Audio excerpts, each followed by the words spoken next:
Once upon a time, in a faraway land, there lived a man so exceptional that the divine hosts of heaven and hell were forced to take note.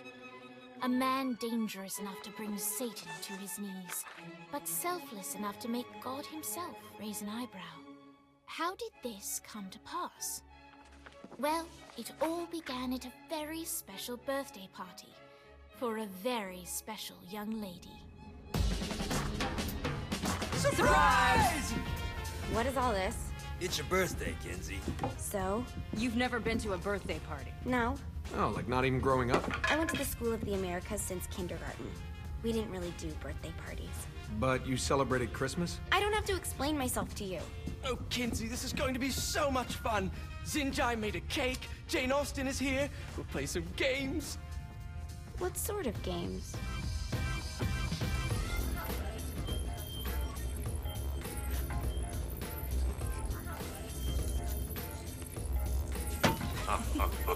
So you celebrate birthdays by trafficking with spirits? It's spooky and fun. It's a bunch of letters. It's tradition. Every slumber party has to involve a spirit board. Slumber party? How's it work? We ask it a question, and the spirit of the board will reveal the answer. How? Yeah, someone pushes the pointy thing to wherever they want. Wait. Can we go back to you and your slumber parties? No time. All right. Everyone put their hands on the cursor. Cursor. I feel the magic already. All right. Will the President/God Emperor for life ever choose a partner to reign alongside them? No. Ooh, someone's getting married. Shut up, Matt. Who will tame the president's wild heart? What are you guys trying to spell? I'm not moving it. That's the spirit, Kinsey. I'm serious. I'm not moving it either. Neither am I. Jezebel? Who the fuck is...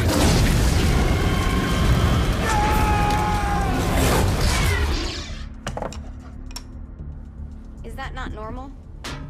Where'd you get the board? I was going through Zignac's artifact collection and found it there. Who did it belong to? Alistair Crowley? Christ. Guys? I think it's laughing at us. Fuck this. I think you're a smart enough piece of wood to see where this is going. Now, you ready to cooperate? That's more like it. You think we can trust it? It's not like we got a lot of options.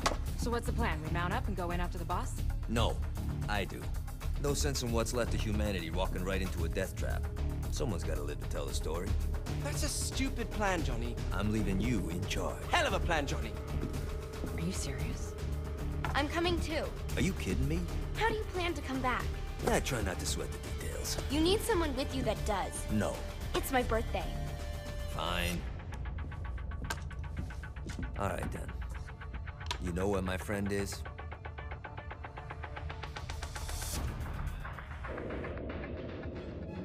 True to its word, the spirit board opened up another portal and sent Johnny and Kinsey screaming into hell.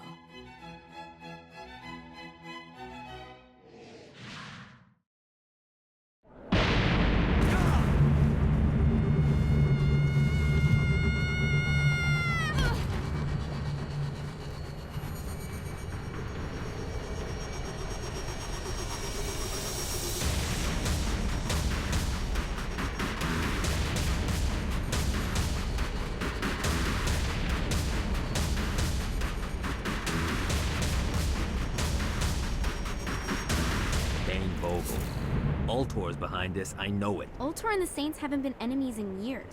You really think he's responsible? You don't know him like I do. The boss put him through a window for a reason. The reason was the boss was kind of fucking crazy back then. That's a fair point. You know how much easier this would be if we just found a car? You know how much easier this would be if you just gave me a second? Alright. Now how are we gonna find the Ultor building? Biggest building down here, giant Ultor sign on it. I don't think this is a problem. I'll buy that.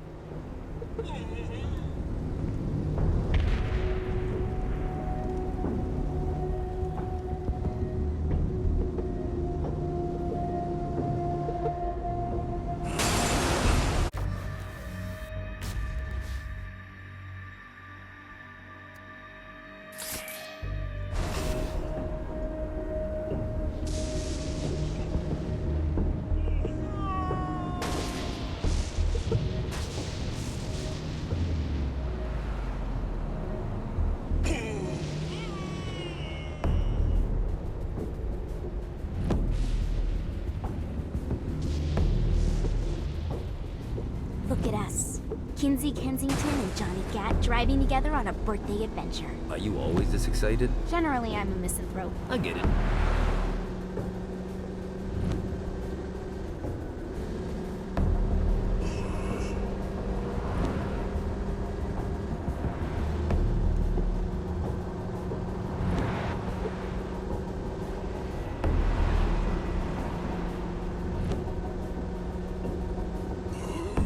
This is hell.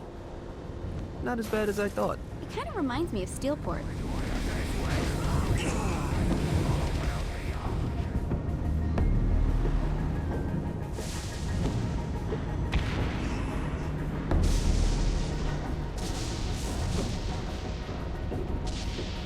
So, what's the plan? Oh yeah. I'm gonna shoot him in the face unless he gives us the boss back. What if Dean doesn't have the boss? I'll probably still shoot him in the face.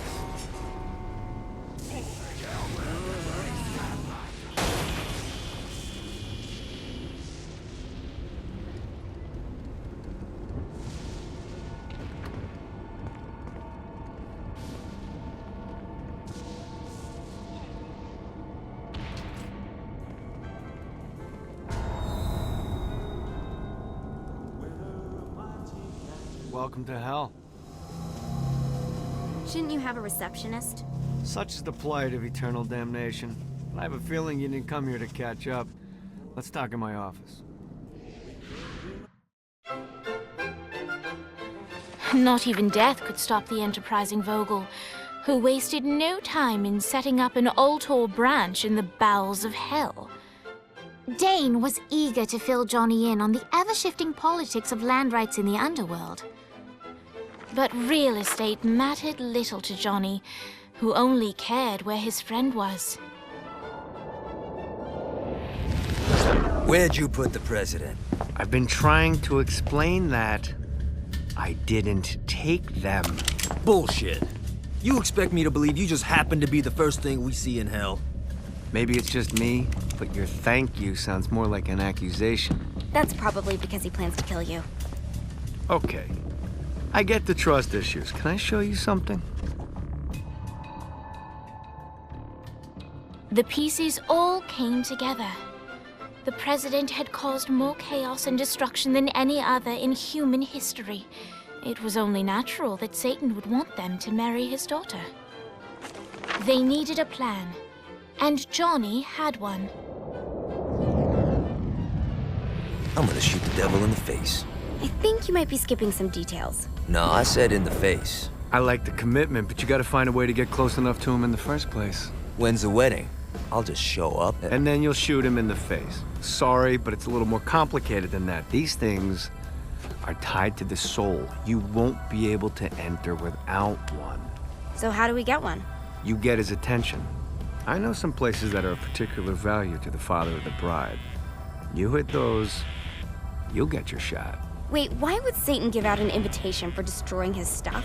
Oh, he won't, but it should piss him off enough to get him to attack Johnny personally. Either the devil kills Gat and Ultor gets the construction contracts to rebuild what was destroyed, or Johnny kills Satan and I'll have to pay less taxes. It's pretty win-win. That's why you're helping us? To make more money in hell? Hell's what you make of it, sweetie. Works for me. What you got? All right. Satan had entrusted the day-to-day running of hell to 5 archdukes, and Dane knew how to find them all. But beyond that, not everyone in hell was content to go along with Satan's status quo.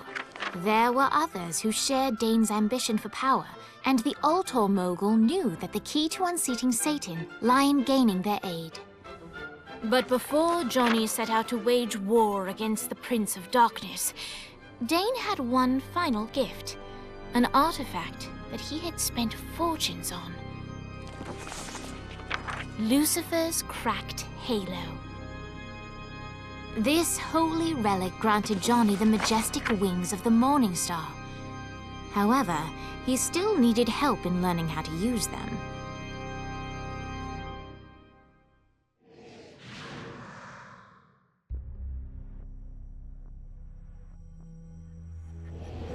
All right, you got me on the sticks. Now what? Would it kill you to show a little excitement? You're about to experience angelic flight, for Christ's sake. Dane. Someone needs a nap. Just collect some soul clusters and power up the halo. You'll be flying around in no time. Great. Now you should have just enough clusters to power up your halo.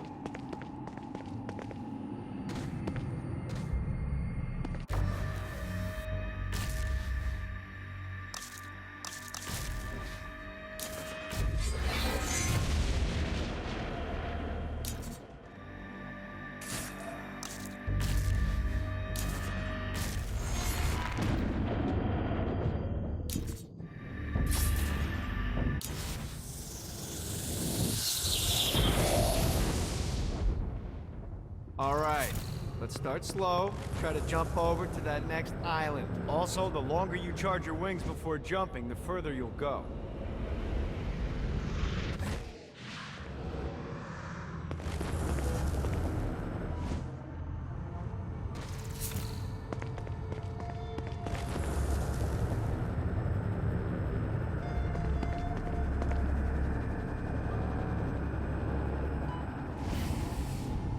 Hey, you didn't fuck it up. Good job. Now get up that cliff. Don't worry. If something looks too high, just keep on jumping off the wall. Remember to charge your jumps if you want to get up the cliff. Now it's time to fly. You heard of crawling before walking?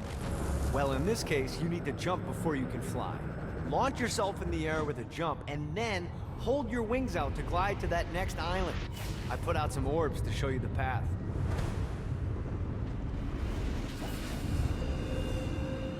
Running out of juice.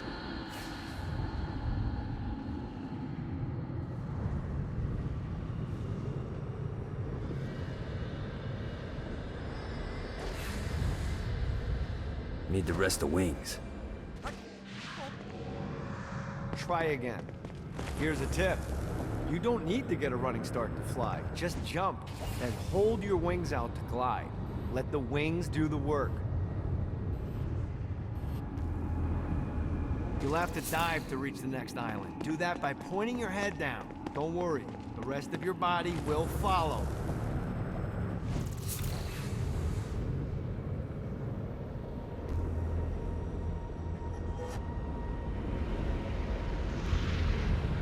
I put a shiny flap orb out in front of you. Collect the orb, and your wings will flap to gain speed.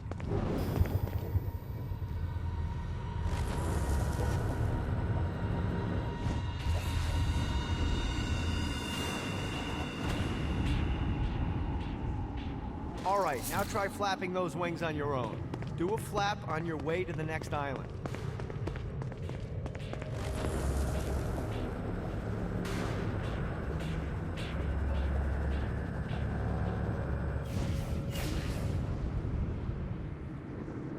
God, this feels good.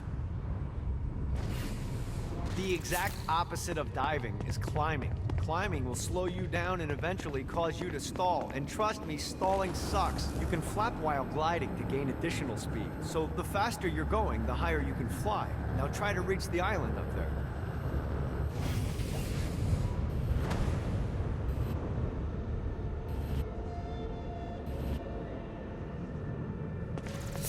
All right, time to take the training wheels off for the final lesson. Flying takes stamina. If you run out in midair, you are going to drop like a rock. A stupid, stamina-less rock. Last island is right under those lava falls. Notice how your stamina drains the longer you glide.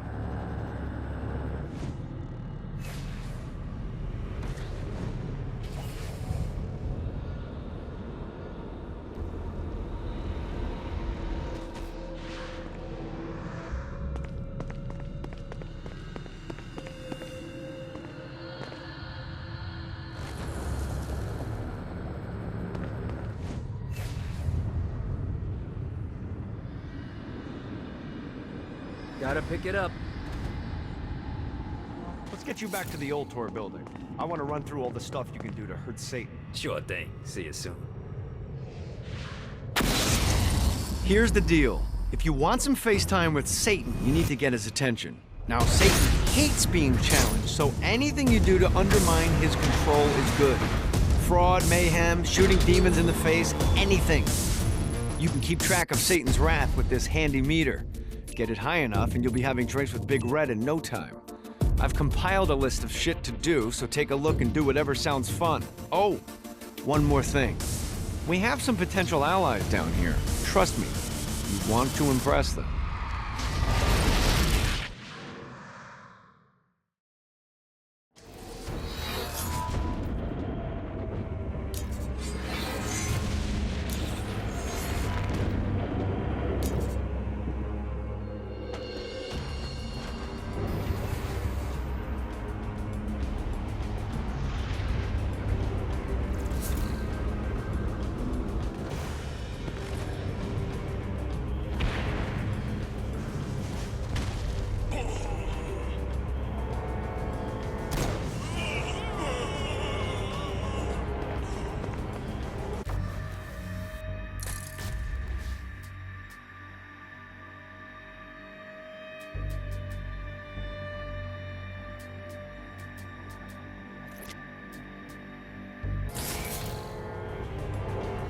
Note to self, find a way to control lightning.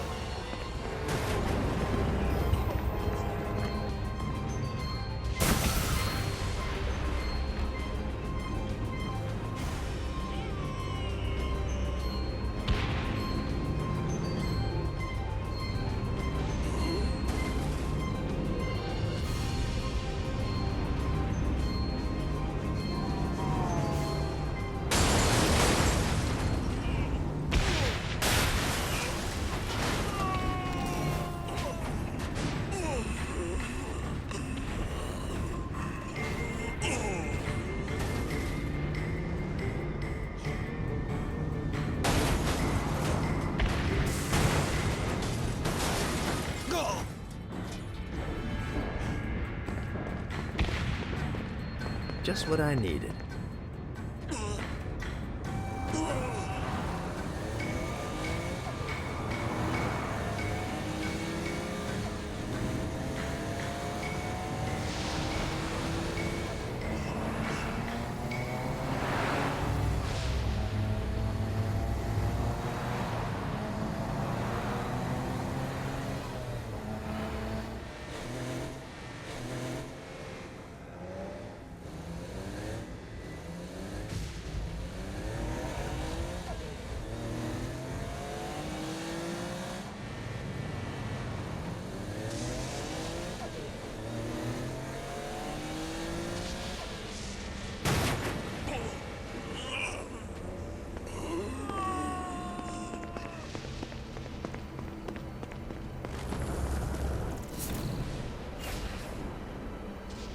Yeah!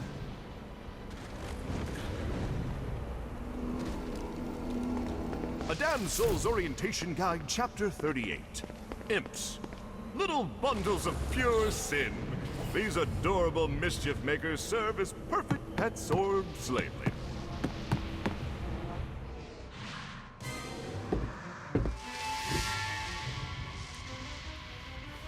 Abandoned ship! We've been boarded! Get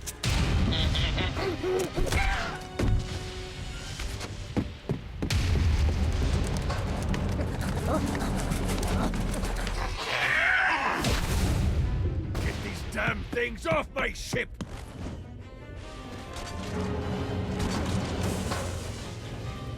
It is all day.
There's a bit of treasure in that chest over there. The weapon you find inside may help with our little imp problem. Ooh.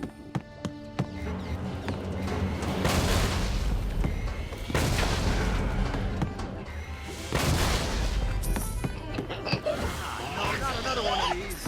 Get it off! Get it off!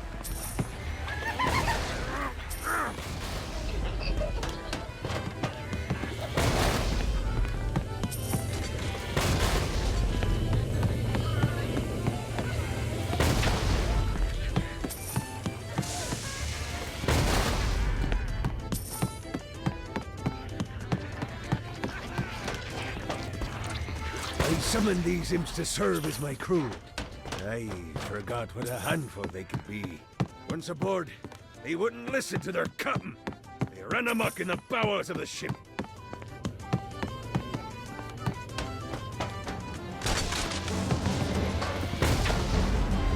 that all you got? Fantastic work.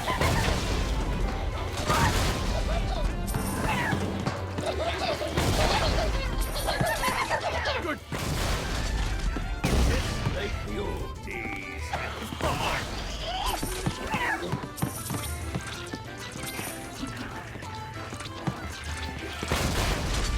It's okay to drop the pirate voice. What pirate voice would that be? Wow.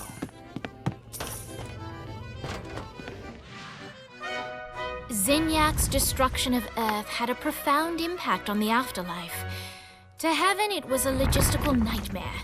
St. Peter's meticulous nature drove purgatory wait times to unbearable levels. Meanwhile, in hell, where souls in pain were used as currency, it created a new era of prosperity for the wickedly enterprising. This economic boon resulted in the coffers of hell to be overflowing, which in turn piqued the interest of the most notorious man that sailed the seven seas. Long had Blackbeard been a thorn in Satan's side, robbing tax collectors on a semi-regular basis. But the promise of an immeasurable fortune drove him to be even bolder. An arrangement was reached. Blackbeard would provide information on strategic targets in exchange for a share of the profit. Johnny, who was interested in murder, not money, happily agreed.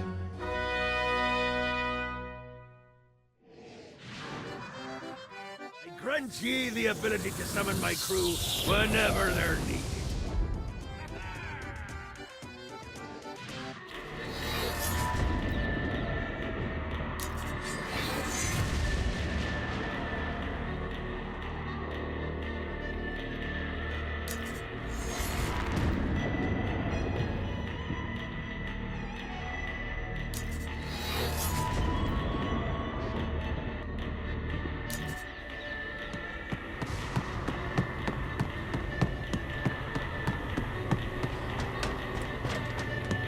I raided a Centerpol office.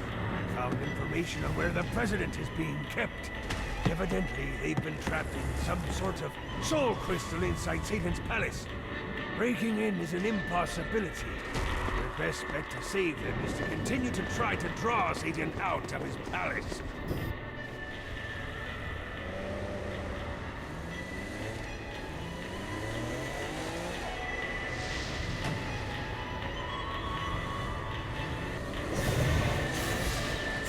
I hope there's not something ridiculous like 100 of these to find.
Lights up.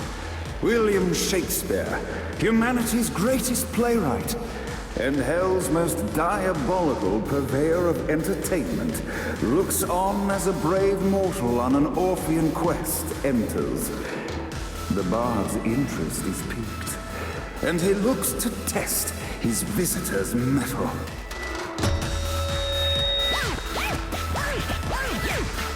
The masked tragedies were used to enemies cowering as they approached. But soon they realized that they faced a foe with courage and nobility, traits uncommon in the fires of perdition.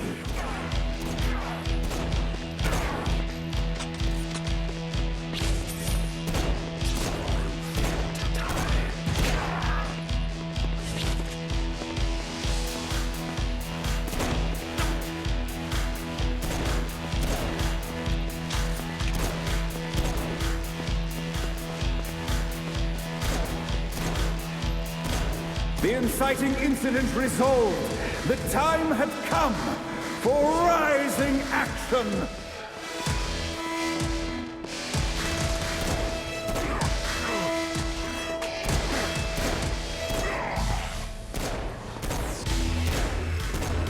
The battle raged on below, and as bullets and blood flew, the bard arched a curious eyebrow. Could this mortal be the exact thing that Shakespeare needed?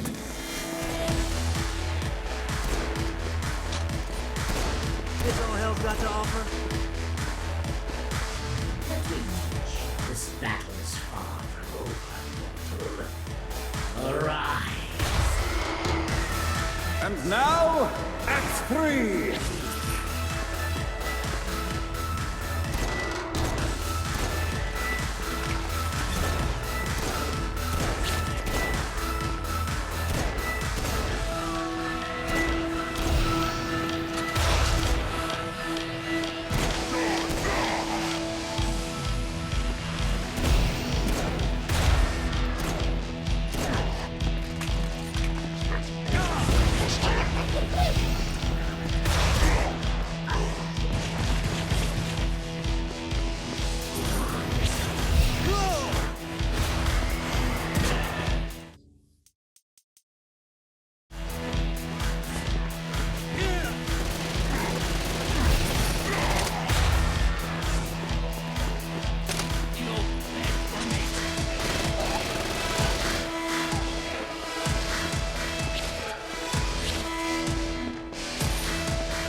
The conflict resolved. Shakespeare eagerly awaited meeting the champion that dispatched so many of his men.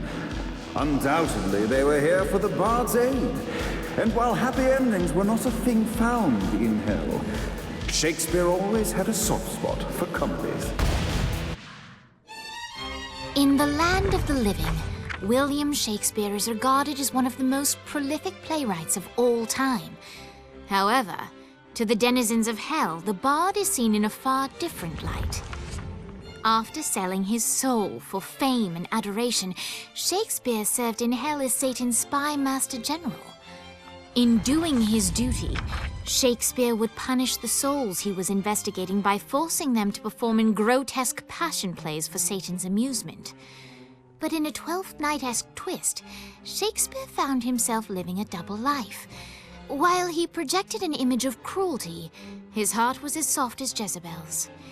In secret, he would tutor her on the classics and act out the works of his mortal days.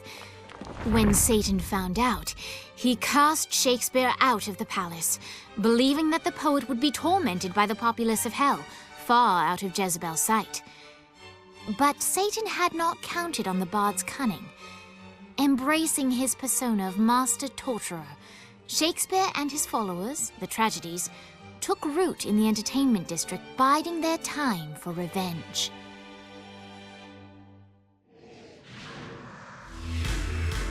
And so Shakespeare called forth the Deus Ex Machina to bestow our protagonist with the arcane power of Force Stop.